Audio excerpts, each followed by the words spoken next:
मैं विद्या भास्कर मिश्र, प्रपौत्र आचार्य कवि पंडित धरीक्षण मिश्र, उनके द्वारा रचित सरस्वती वंदना का पाठ करने जा रहा हूँ।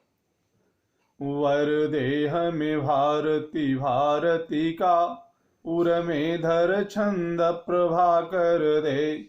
वरदेह में भारती भारती का, उर में धर छंद प्रभाकर दे। कर दे वह दिव्य प्रकाश की आप से, आप मिटे तम के परदे।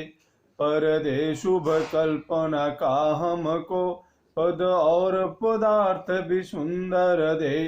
दर दे दुख दोष दया करके, वर दे तो यही वर दे।